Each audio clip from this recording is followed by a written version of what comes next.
25শে বৈশাখে রক্তদান মুরারইয়ের মানবিক উদ্যোগে উদ্ভাসিত কবিগুরুর জন্মদিন। শুক্রবার 9 মে 25শে বৈশাখ বিশ্বকবি রবীন্দ্রনাথ ঠাকুরের জন্মজয়ন্তী।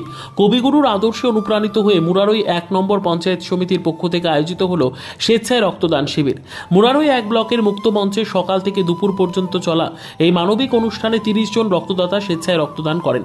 রক্তদানকারীদের উৎসাহ দিতে এবং অনুষ্ঠানের মর্যাদা বাড়াতে উপস্থিত ছিলেন প্রশাসনের ও রাজনৈতিক মহলের একাধিক বিশিষ্ট ব্যক্তি।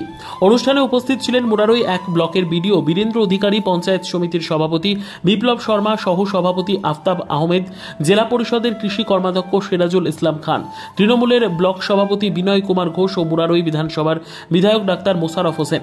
কবিগুরুর জন্মদিনে এমন এক মহৎ কর্মসূচির মাধ্যমে সমাজে রক্তদানের গুরুত্ব তুলে ধরা হয়। আয়োজকরা জানান, এই দিনে রক্তদান মানে শুধুই কর্ম নয়, কবিগুরুর মানবতাবাদের প্রতি শ্রদ্ধার্ঘ্য। শান্তিপূর্ণ পরিবেশে সমস্ত স্বাস্থ্যবিধি মেনে রক্ত সংগ্রহের প্রক্রিয়া সম্পন্ন হয়।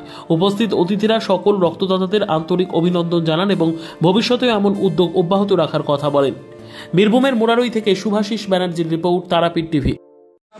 এই যে আজকে মহৎ দিন 25শে বৈশাখ আমাদের রবীন্দ্রনাথ ঠাকুরের জন্মদিন, এই 164তম জন্মদিন আজ আমরা মহৎ কাজ করতে পারছি এবং পঞ্চায়েত সমিতি যে এই মহৎ কাজের উদ্যোগ নিয়েছে তাদেরকে আমরা সাধুবাদ জানাচ্ছি এবং যারা এই রক্ত দেওয়ার জন্য প্রস্তুত এগিয়ে এসছেন তাদেরকে আমি পঞ্চায়েত ধন্যবাদ এবং তাদেরকে কৃতজ্ঞতা স্বীকার ওদেরকে নিয়ে।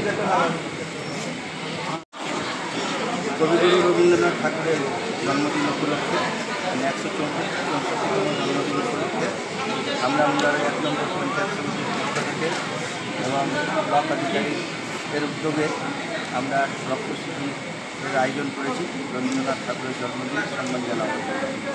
আর একটা উদ্দেশ্য ছিল আমাদের, আমরা কিছু সমাজসেবী আছেন তাদেরকেও আমরা সম্মান দেব, তারা যেন অনুপ্রাণিত হন এই সম্মান পেয়ে এবং আরও সমাজের জন্য কাজ করতে পারেন। আর গ্রীষ্মকালীন রক্ত সংকটও একটা সমস্যা হয়, গ্রীষ্মকালীন রক্ত সংকটে, সেটাও আমরা সেটা কম করার জন্য এই কতজনের রক্তদান আয়োজন করেছি আমরা 100 জনের মতন করেছি আয়োজন। দেখা যাক